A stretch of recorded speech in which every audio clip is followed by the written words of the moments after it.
Lumakspark, kamusta kayo? At ngayon ay pag-uusapan po rin ang mga senyales na winner ka palagi sa puso ng asawa mo.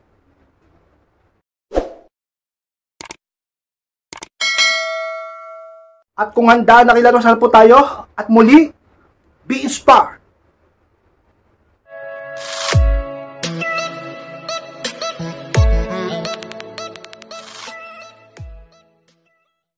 At ang unang signs na winner ka palagi sa puso ng asawa mo is ipinagmamalaki ka pa rin niya hanggang ngayon.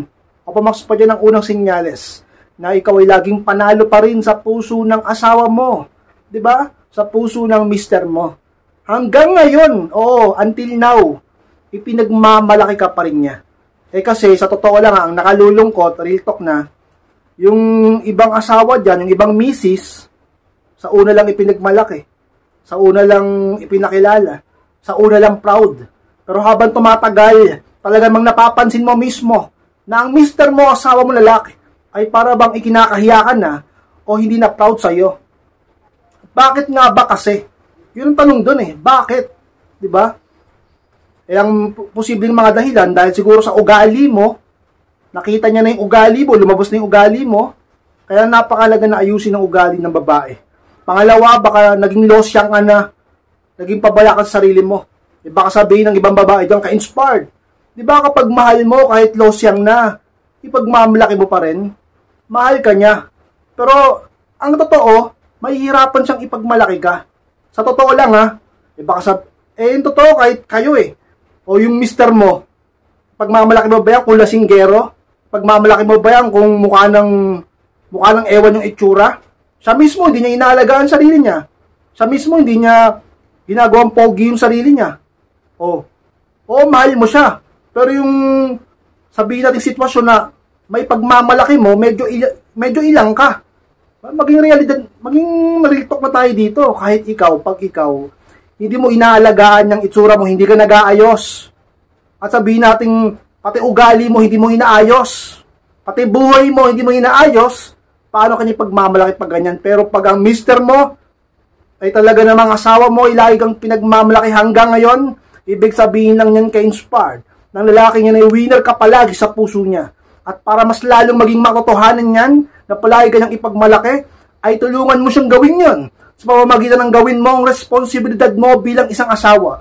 Mag-ayos ng sarili, maging sabihin nating mapagmahal na asawa at maging tapat, at maging matulungin sa mister. At ang ugaling ayusin. Hindi lang sa kanya, pati sa harap ng maraming tao ka-inspired. Palo ang senyales ka-inspired o signs ng isang lalaki, winner ka palagi sa puso niya is walang sawa sa mga pagkasabi sa'yo ng mga nakakilig. Yun ang palawa ka-inspired. Alam nyo, kahit yung iba dyan, matagal na kayong kasal, matagal na kayong nagsasama, matagal na kayong mag-asawa, kahit may edad o matanda na kayo, talaga naman marami na kayong anak, o sabi natin meron na kayong apo, ay hindi siya nagsasawang pakiligin ka. Ang ibig sabihin lang yan, ka-inspired na lalaking yan, ay mahal ka talaga, at lagi kang panalo o winner sa puso niya. Sipin mo, di ba, yung iba sa inyo, tatagal na, hindi pa rin siya nagsasawang pakiligin ka. Nagsasabi pa rin siya ng mga nakakakilig sa iyo. Ikaw naman, kinikilig ka na. Ewan ko lang, tinatablan pa yung iba sa inyo.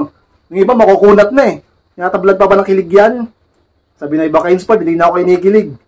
Mas iniisip ko na yung mga bayarin. Ganun, alam nyo, minsan, isingit nyo pa rin yung mga banding nyo, yung mga sweet nyo, yung mga lambingan, date, kilig. Kahit matanda na kayo, kahit may edad na kayo, kahit matagal na kayo. Alam nyo, para mas lalo kayong maging matibay. Kung bakit talaga naman ka-inspire sa mga dahilan naglolo ko ang isa, o lumalayo yung damdamin sa isa't isa, o nanlalamig kayo sa inyong relasyon, dahil nagkukulang na sa pangangailangan, nagkukulang na sa kilig at sa spark, sapagkat hindi kayo nag-e-effort para sa inyo. Kahit matagal na kayo, dapat ka-inspire, gumagawa kayo ng paraan upang kayo ay makapag-bonding, makapag-date, gumagawa kayo dapat ang paraan upang hindi mawala ang init ng inyong pagmamahalan. Sa mga sikreto. Problemas, iba, puro trabaho, puro ganyan. Kailangan natin yan, pero minsan man lang isingit nyo yung bagay na para sa inyo. Sapagkat kailangan nyo yan. At ka-inspired sa mga signs ng lalaki, winner ka palagi sa puso niya. Kahit lola at lolo na kayo, yung mga nanonood sa akin dyan, mga lola at lolo na yung iba Yung iba naman, sobrang babata pa, mga teenager. Iba-ibang edad yung nanonood sa akin Pero kahit na ka-inspired, maaga ka man nag-asawa, o matagal na kayong mag-asawa, Kung siya ay lagi ka pa rin pinapakilig sa kanyang mga ginagawa, mga effort niya, ka-inspired, mahal ka niyan. Sa signs ng lalaki, ay talagang palagi ka sa puso niya, ka-inspired. Pangatlong signs, mga inspired, na winner ka palagi sa puso ng asawa mo is, handa pa rin siya magsakripisyo para sa iyo. Pangatlo, ka-inspired, tanda ng tunay na pag-ibig at hindi kumukupas na pagtingin. Alam niyo, mga inspired, kung ang mister mo ay talagang handa pa rin palagi magsakripisyo para sa iyo. Madalas inuuna at talagang iniisip niya ang kalagayan mo. Ang lalaking yan, ka-inspired, palagi ka pa rin lagi sa puso niya kahit matagal na kayo. Totoo yan, ka-inspired. Alam niyo, napakaswerte ng mga babaeng ganyan. Yung mga babae na nagkaroon ng asawa na kahit na matagal na sila, marami ng pagsubok o may edad na, handa pa rin magsakripisyo yung lalaki, yung mister nila para sa kanila. Ano ba halimbawa ng pagsakripisyo? Tulad ng maraming klase ng pagsakripisyo, tulad ng handang magsakripisyo ng oras, pagod, lakas, effort, ng buhay, ng paghihirap, ng paglayot, ng pagtitiis para sa inyong relasyon. Kapag ang lalaki hindi kaya magsakripisyo para sa iyo, paano mo masabing nananatili ka pa rin sa puso niya? Tamad mag-effort, hindi kayang maghintay, hindi kayang magtiis. Ayaw gawin to para sa inyo. Kung para naman ka-inspired para sa inyo, gagawin niya yan kahit mahirapan pa siya. Handa siyang magsakripisyo para sa inyong mga anak, sa iyo, sa inyong pamilya. Ginagawa niya lahat, nagpapakalalaki siya, nagpapakatatay siya, nagpapakamister siya sa iyo. Ginagawa niyang lahat, ka-inspired ang ibig sabihin lang yan. Hanggang ngayon, ay winner ka palagi sa puso niya. Pang-apat na signs, ka-inspired, na winner ka palagi sa puso ng asawa mo is, palagi pa rin siyang sabik sa iyo. Pang-apat, ka-inspired, na senyales ng mister mo, asawa mo ay lagi pa rin winner ka sa puso niya. Lagi pa rin siyang sabik sa iyo. Ka-inspired, anong sabik? San sabik? Sabik sa iyo, sa yakap mo, sa halik mo, sa bonding nyo, sa inyong paglalabing-labing. Lagi pa rin sabik sa iyo. Hindi kumukupas. Hindi naluluma, hindi nanlalamig. Hanggang ngayon, talaga naman ka-inspired. Kung ano yung mga ginagawa niya noon sa iyo, hanggang ngayon pinaparanas niya pa rin. At nararamdaman mo pa rin ang saya niya kapag magkausap o magkasama kayo. At nararanasan mo pa rin ka-inspired ang init ng kanyang pagmamahal sapagkat siya isabik sa iyo. Isa yun sa mga signs ng lalaking yan, ay talagang winner ka sa puso niya.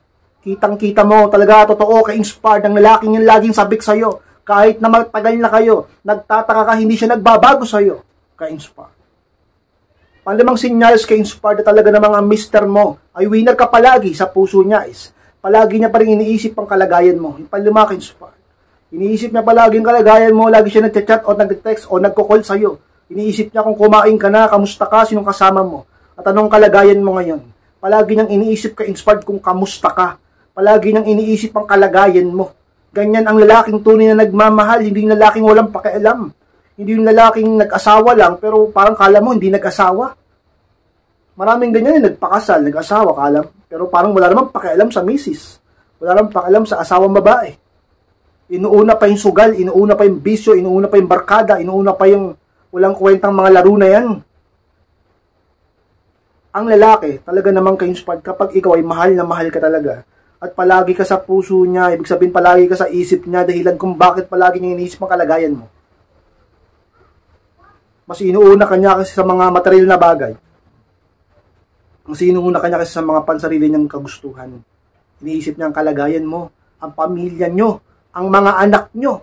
Iniisip niya kayong lahat kaysa sa sarili niya. Ibig sabihin kayong mga anak niyo at ikaw ay laging winner sa puso niya, ka-inspired. Pang-amin senyales ka-inspired na winner ka palagi sa puso ng asawa mo is, iniiyakan ka pa rin niya. Pang-amin ka-inspired. Alam niyo, totoo yan eh.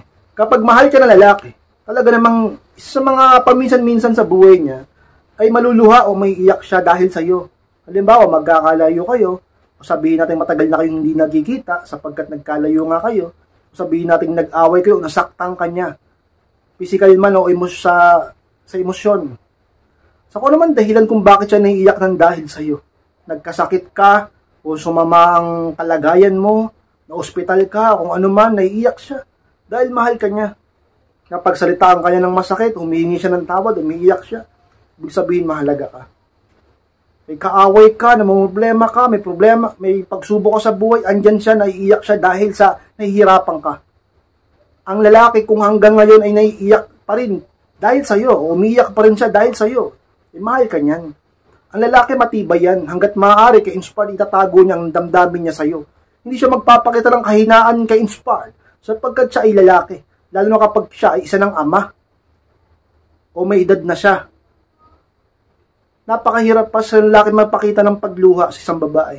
Pero pag ito ay nakita mo sa mister mo, naiiyak siya o naluluha siya o lumuluha na nga o umiiyak na nga nang dahil sa'yo. Nang dahil sa'yo, ibig sabihin panalo ka pa rin sa puso niya. Ang ibig ko sabihin, mahal na mahal ka pa rin niya kay inspired. Ang pitong signals kay inspired na winner ka palagi sa puso ng asawa mo is ramdam mo na palagi pa rin siyang masaya sa'yo. Pampito kay inspired. Siyempre, ang pakiramdam, talagang di ba, ikaw mismo makakaramdam, consistent na pakiramdam at alam mo totoo. Di ba, na ang mister mo ay talagang masaya pa rin sa'yo. Masaya pa rin siya kapag nag-uusap kayo, nagkikita, nagsasama, nagde-date, di ba? Masaya pa rin siya. Kasi yung iba sa umpisa lang masaya. Di ba nga sabi nila, sa umpisa lang yan kayo masaya. Pero alam nyo ba, na ang tunay na pag-ibig ay hindi kumukupas. Di ba? Edad lang yan, panahon lang yan, pagsubok lang yan. Ang tunay na pag-ibig kay inspired kailanman ay hindi maaalog ng sino man at ng panahon. Palagi pa rin siyang magmamahal sa'yo. At lagi mo pa rin mararamdaman ang pag-ibig niya. Hindi siya magbabago sa'yo. Ka-inspired. Since sa mga signs ng mister mo o asawa mo ay winner o palagi ka sa puso niya. Lagi mong ramdaman masaya siya kapag nagkikita at nagkakasama kayo. Palagi mong napapatunayan na siya ay lagi pa rin masaya sa'yo sa inyong relasyon. Ka-inspired. Ka-inspired, maraming salamat po sa pagtapos ng vlog na ito. Sige pong kalimutan na mag-like, comment, share na rin po upang makatulong din tayo sa iba. At sa mga hindi pa subscribe, click nyo po yung subscribe, click nyo po yung notification bell upang ma-notify kayo pag may bago akong upload. Sa mga gusto magpa-coaching o magpa-advise, humingi ng payo, message lang po ako sa akin Facebook and yung profile picture ko sa FB. Pag nakita nyo yan, i-chat nyo ako at message nyo ako. Ako po mismo magre-reply at magbabasa ng message nyo. Maraming salamat, Mac Inspired. Mag-ingat kayong lahat. Mahal ko po kayo at muli, be inspired.